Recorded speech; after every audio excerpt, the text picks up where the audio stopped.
What up, y'all? It's your boy, Mr. Downtown Ray Melo, and you're listening to the Entertainment Report on iHeartRadio, live from Dubai for Tuesday, February 21st, 2017, delivering some major stories and trends going on in the world of entertainment and beyond. You can follow the show on Facebook, Twitter, or Instagram, facebook.com/The Entertainment Report with Ray Melo, that's RAYMELO, on Twitter at The Enter Report, or on Instagram at The Entertainment Report. You can listen to the show anytime you want on iHeartRadio. Just go to iHeart.com or your iHeart phone app, search for the Entertainment Report, and it'll take you to the page.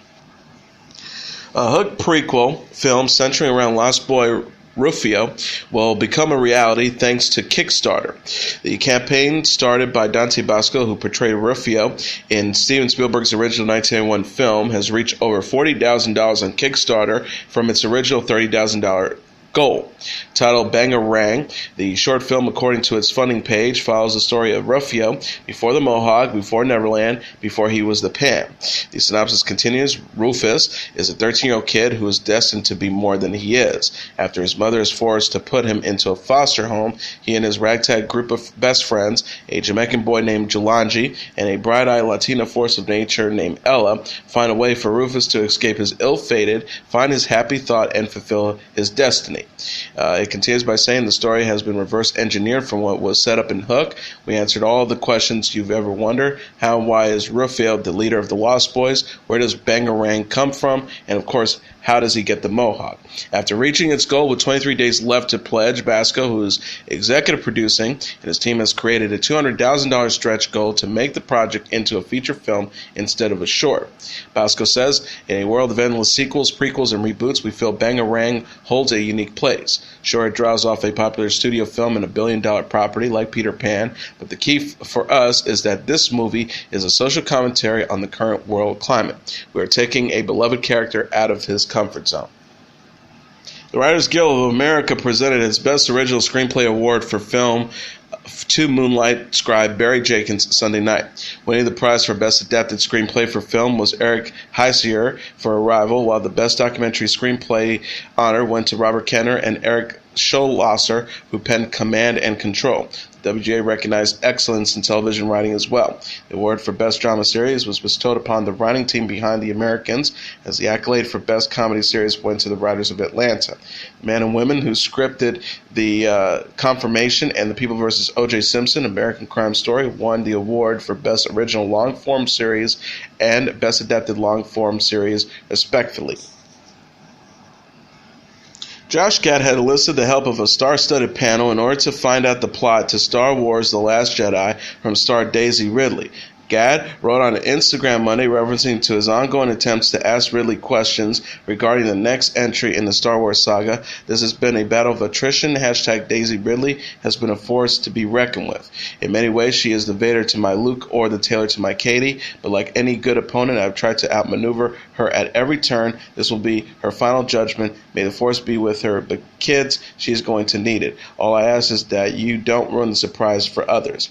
The clip that features Gad leading Ridley into a room full of celebrities who are eager to learn about The Last Jedi, including Chris Pratt, Bryce Dallas Howard, Leslie Odom Jr., and Penelope Cruz, and Star Wars Episode 10 director Colin Trevorrow, among others. Remaining quiet, Ridley cracks a smile when The Force Awakens director J.J. Abrams appears and asks if Luke has any speaking lines in the new film. Previously, Gad posted on social media a video of Dame Judi Dench asking Ridley questions concerning The Last Jedi. The videos have been filmed as Gad, Ridley, and Dench had been filming director Kenneth Branagh's Murder on the Orient Express, due in theaters November 22nd. Star Wars The Last Jedi, directed by Rian Johnson, is due in theaters December 15th. Irish actor Colin Morgan says Season 2 of his sci-fi drama Humans ups the ante of absolutely everything. Set in England, in the not-so-distant future, the series is about how beautiful, artificially brilliant robots are rapidly replacing humans both at home and in the workplace, causing real people to feel inferior and threatened.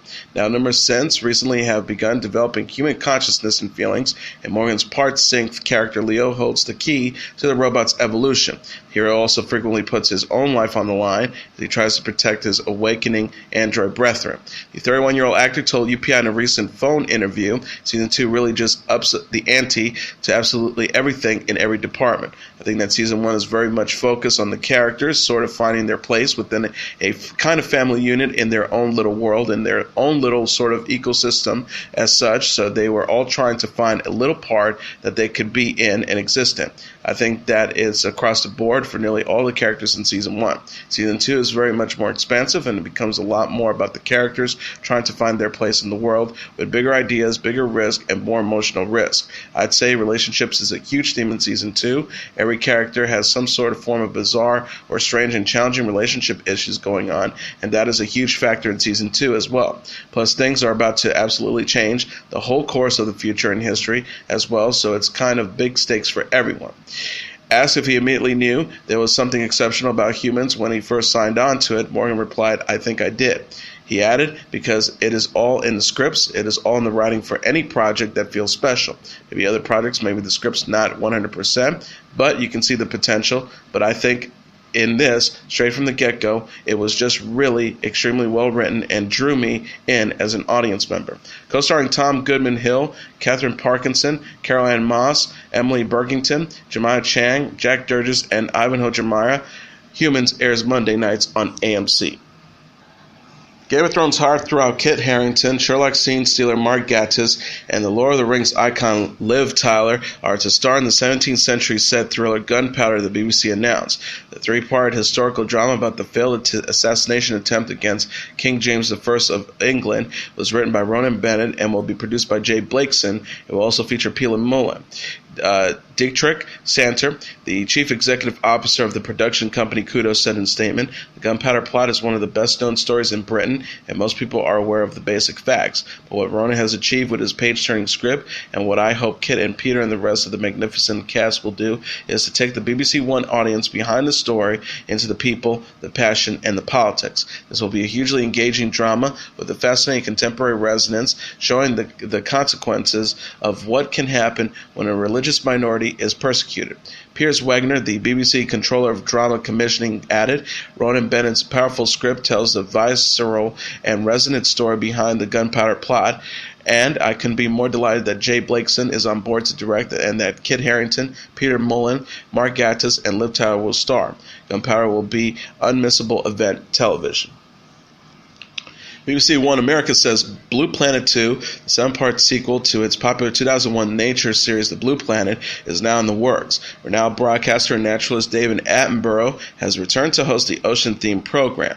Attenborough said in a statement Sunday, "I'm really thrilled to be joining this new exploration of the underwater worlds which cover most of our planet, yet are still its least known." Hot on the heels of a rapturous response in the United States to Planet Earth 2, we're delighted to announce our next phenomenal and beautiful series from the BBC Natural History Unit, Blue Planet 2, added Sarah Barnett, the president of BBC America. Like Planet Earth 2, this is a remarkable and relevant sequel, this time plunging us into an awe-inspiring trip into our planet's oceans that will stand out as rare and extraordinary even in today's superlative TV landscape. No air date has been announced yet. Television personality Lisa Rinna stripped down for a nude selfie Sunday. The Real Housewives of Beverly Hills star and two-time Playboy cover model shared a naked photo on Instagram following news the magazine will again feature nudity. Rinna captioned, "It's back. I got scared. Then I said I'm 53, zero given. Cheers to @Playboy for going back to nudies." She also added, "The female body is so beautiful, every size and every age. Be proud. Hashtag the female body is beautiful. Hashtag all shapes and sizes. Hashtag love yourself. Hashtag love your body." Rinna first posted for Playboy in 1998 while 6 months pregnant with her daughter Delilah. She later appeared on the magazine's May 2009 cover after competing on the ABC series Dancing with the Stars. The Star told People magazine in 2009, "While I'm definitely a product of this mindset, I don't get all the fuss our society has over people's weight." She said, "I want to encourage other women to be proud of their bodies no matter what age or size. After doing Dancing with the Stars, I definitely have a better body now than I did 11 years ago." Cooper Hefner, the son of Playboy founder Hugh Hefner, announced last week that the magazine will bring back nudity in its March-April issue. The publication had stopped in 2016 amid concerns about women's portrayal in the media. Paris Hilton appears to be dating the Leftovers star Chris Zylka. The 36-year-old television personality confirmed her romance with the 31-year-old actor Sunday by sharing a series of photos with Zylka on Instagram. Hilton captioned a photo of herself and Zylka to her 6.6 million followers, my #Valentine. She added to another, the best feeling is when someone looks at you like you're magic. Live, love, sparkle. Sources told E! News Hilton and Zylka are indeed dating and really like each other. The couple were spotted holding hands at LAX on Saturday, following Hilton's birthday Thursday in New York. Friend and reality star Kim Kardashian tweeted at the time, today's vibes channeling Paris. Happy birthday at Paris Hilton. Can't wait to celebrate with you soon.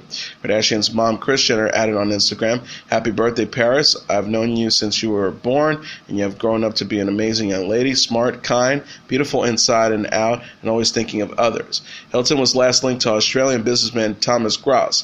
Zylka, who plays Tom Garvey on the HBO series The Leftovers, ended his engagement to Hannah Beth Merjos in 2015. Khloe Kardashian and boyfriend NBA star Tristan Thompson spent the weekend in Jamaica. A 32-year-old reality star and 25-year-old NBA player embarked on a tropical getaway after celebrating Valentine's Day in Cleveland, Ohio. Kardashian and Thompson arrived in Kingston late last week and have since enjoyed a romantic candlelight dinner. The couple had a zip-lining adventure at Magic Mountain on Saturday and saw a horse on the beach the next day. The Keeping Up with the Kardashians star is often in Cleveland to visit Thompson, who plays for the Cleveland Cavaliers. She said on the Ellen DeGeneres show last week that she and her beau had low-key plans for Valentine's Day. She told DeGeneres he actually has a game on Valentine's Day, so I will be with him after the game. I'll probably cook dinner and have food waiting for him when he comes home, maybe look a little sexy. Star shared, I like big, hearty, fun meals. I love to cook. Every Sunday I try to do something that I've never done before. I've made homemade jam. I like to make things that I've never tried just to see if I can do it. Kardashian was first linked to Thompson in October following her split from Houston Rockets star James Harden. She couldn't help but gush about Thompson during the February 14th episode of The Talk. The star said, I'm in a really good space right now in my life. I feel really happy and secure. I'm just in a really positive, healthy relationship. She added, I actually love Cleveland. Everyone is so nice there. I love routine. It's a normal routine life. I love to cook, so I get to cook dinner every day. And it's this home family thing that I've been craving. Kardashian finalized her divorce from Lamar Odom in December after initially splitting from the former NBA player in 2013. Mom Kris Jenner opened up about Kim Kardashian's robbery on Monday's episode of Ellen. Leah Remini agreed with Real-Time host Bill Maher that Tom Cruise could single-handedly put an end to Scientology. Former King and Queen Starr said about Cruise's celebrity, he could end this and the power that it gives him within the church, referring to the leaders of the Church of Scientology, talking about Cruise as an actor who is, quote, clearing the planet and changing the planet. Mayer said, changing the planet, he couldn't even make Jack Reacher a hit. Remini also shared how followers of Scientology are expected to study the religion for at least 2 hours every day. She says, we're looking up the words and we're being checked out on the policies of Scientology. When asked if Cruise is expected to do the same, Remini confirmed that he was, but noted, I don't want you to get the idea that he's not, that certain policies are not being bent for him because they are, and that is the truth, and that is part of the hypocrisy. Remini's appearance on the talk show comes after the actress released a book in 2016 called Troublemaker, Surviving Hollywood and Scientology, an A&E documentary series titled Leah Remini, Scientology, and the Aftermath about her experience with the religion.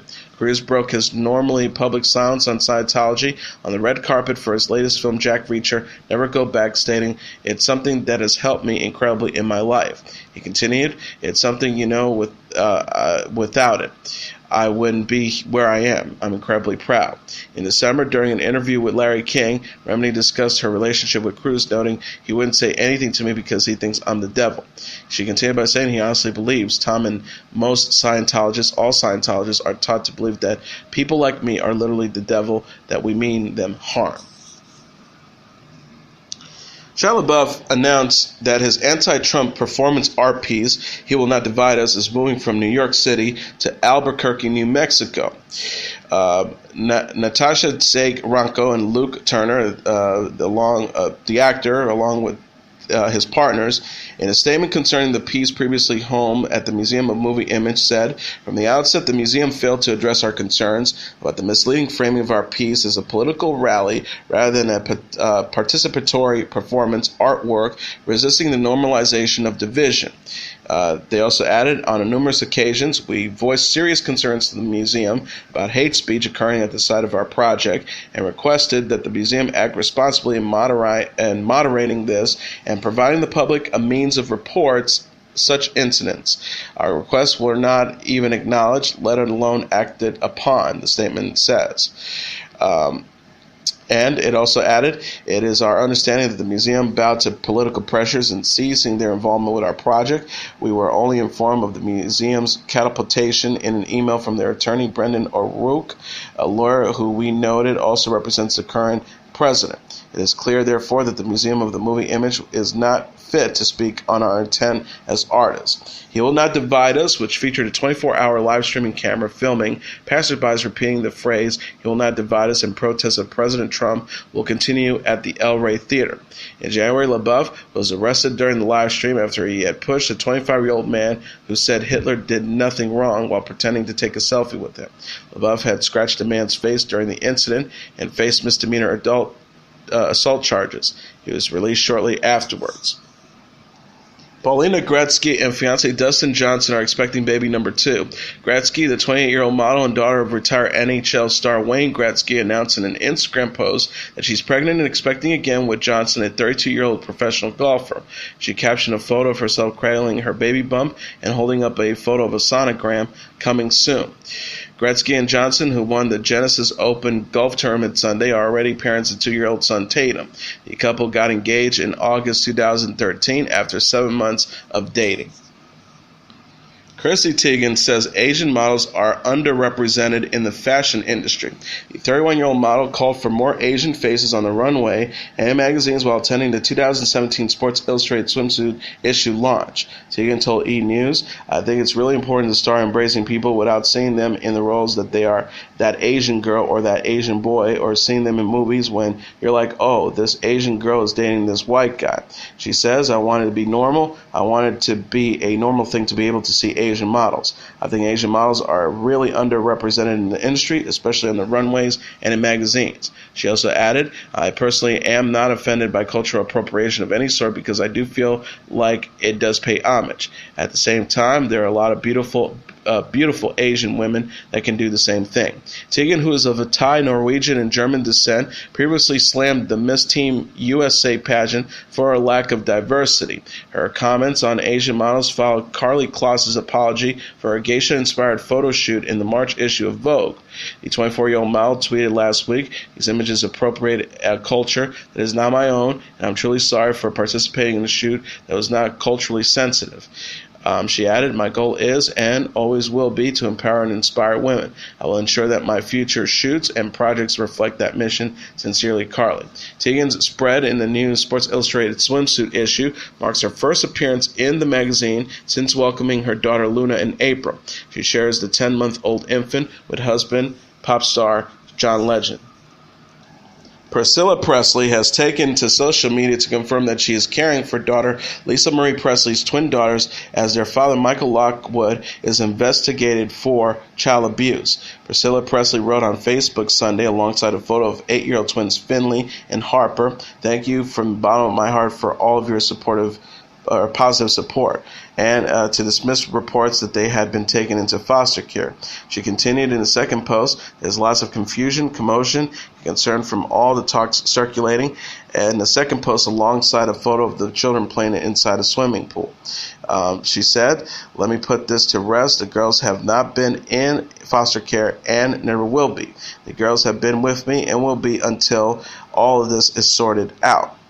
Lisa Marie Presley had claimed in court papers in February as part of her and Lockwood's ongoing divorce proceedings that the children were taken from their custody and that Lockwood was the subject of a criminal investigation involving hundreds of inappropriate photos of children that authorities found on his electronic devices, People magazine reports.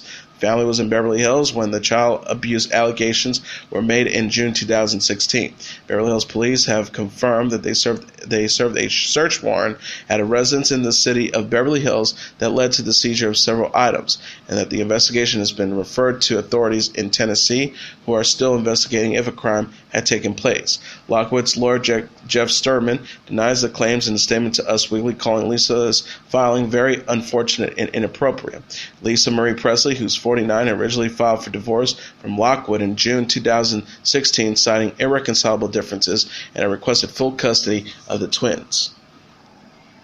Vin Diesel has lent his vocals to Selena Gomez's collaboration with Kygo's It Ain't Me as part of a new remix. The actor wrote on Facebook, All Love, alongside a video of the song that features photos of Kygo and himself working together.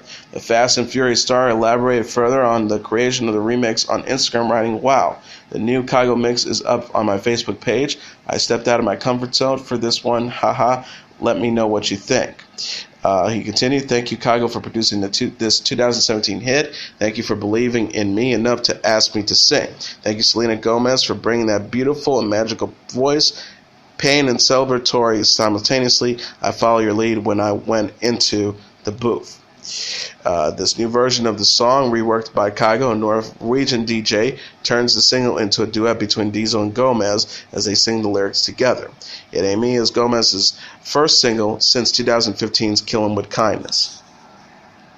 Frances Bean Cobain is remembering her late dad, Kurt Cobain. The 24-year-old model penned a note to the Nirvana frontman Monday on what would have been his 50th birthday. She wrote in an Instagram post, "Today would have been your 50th birthday. You are loved and you are missed. Thank you for giving me the gift of life. Forever your daughter, Frances Bean Cobain." Frances Bean is the daughter of Kurt Cobain and singer and actress Courtney Love, who were married from 1992 until Kurt's death in 1994. The singer died by suicide at the age of 25. Frances Bean told Rolling Stone magazine in 2015, "I was around 15 when I realized he was inescapable. Even if I was in the car and had the radio on, there's my dad. He's larger than life, and our culture is obsessed with dead musicians. We love to put them on a pedestal." He also added, "If Kurt had been just another guy who abandoned his family in the most awful way possible, but he wasn't. He became even bigger after he died than when he was alive. You don't think it could have gotten any bigger, but it did." Frances Bean has modeled for ID Magazine, Elle, and Harper's Bazaar, and was named the face of Marc Jacobs' Spring-Summer 2017 campaign in January. She tweeted at the time, "I am honored to have worked with such incredible, creative, inspiring people for this campaign. Thank you at the Marc Jacobs and David Sims." Music greats Ringo Starr and Paul McCartney reunited in the studio Sunday. The 76-year-old English drummer and 74-year-old guitarist recorded new music together after last collaborating in 2010. Starr captioned a photo of himself with his former Beatles bandmate. "Thank you for coming over, man, and playing great bass. I love you, man. Peace and love." And he added a picture with McCartney and Joe Walsh, his brother-in-law and former guitarist of the Eagles. "And look out, Joe W. came out to play. What a day. I'm having peace and love."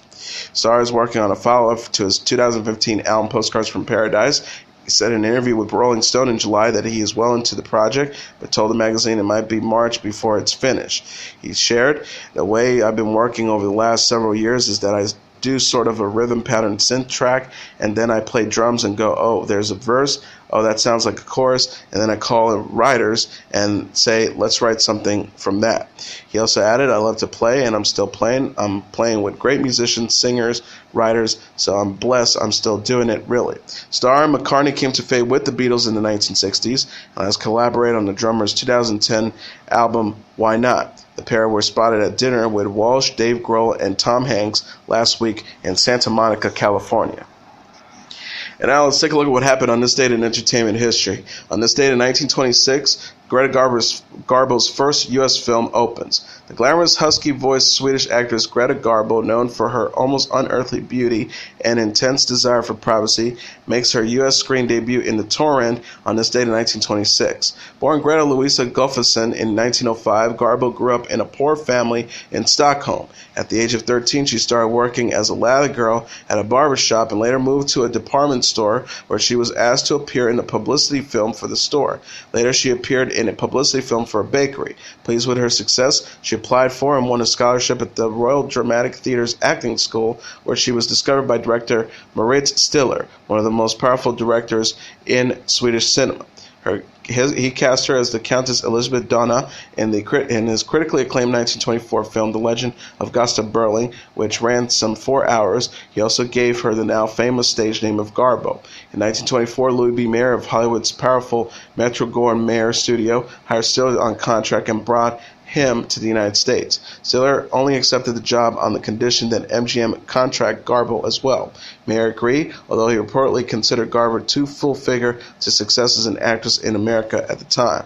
In The Torrent, a silent film co-starring the Latin heartthrob Ricardo Cortez, Garbo played a Spanish peasant girl who becomes an opera star.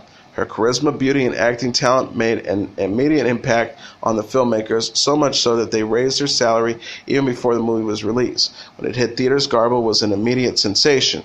For his part, Stiller had been prevented by Mayer from directing The Torrent and clashed with the studio repeatedly during the filming of a follow-up picture, The Tempest. Fired mid-production, he had an unhappy stint at Paramount before being forced to return to Swedish, where he died in 1945. The loss reportedly left Garbo devastated. Unlike many of her contemporaries, the Swedish beauty successfully made the transition to sound after becoming a star during the silent film era. Her first talking picture was Anna Christie, 1930, which earned her an Academy Award nomination for Best Actress. Romantically linked with numerous fellow celebrities, including her frequent co-star John Gilbert, Garbo never married. Reserve and withdrawal, she recoiled from publicity, cloaking herself in dark glasses and large hats when she traveled. A line from her 1939 film Grand Hotel, "I Want to Be Alone," has often been used to sum up her aversion to fame. Garbo's reclusiveness only heightened her mystique, however. Although she retired from movie making in 1941, she was chosen by the entertainment trade newspaper Variety in 1950 as the best actress of the first half of the 20th century. She became an American citizen in 1951 and was honored with a Special Academy Award for her unforgettable work in 1954. Garbo died on April 15th, 1990.